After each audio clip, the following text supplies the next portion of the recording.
ദൈവത്തിൻ്റെ നിരീശ്വരത്വം. KP അപ്പൻ. എൻ്റെ നാട് ആലപ്പുഴയാണ്. സനാതനധർമ്മ വിദ്യാശാലയിലാണ് ഞാൻ പഠിച്ചത്. ഒരു ദിവസം വൈകുന്നേരം ഞാൻ സ്കൂളിൽ നിന്നും വീട്ടിലേക്ക് മടങ്ങുകയായിരുന്നു. അപ്പോഴാണ് അത് കണ്ടത്. പോലീസ് ഇൻസ്പെക്ടർ സത്യനേശൻ ഒരാളെ നിഷ്ഠൂരമായി മർദ്ദിക്കുന്നു.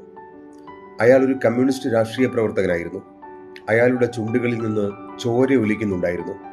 അയാൾ അവശനായിരുന്നു. എങ്കിലും അയാൾ തോൽക്കുന്നില്ലെന്ന് എനിക്ക് തോന്നി. കൂടെ നിന്നവർ അമർഷവും വേദനയും നിയന്ത്രിക്കാൻ ശ്രമിക്കുന്നത് ഞാൻ കണ്ടു.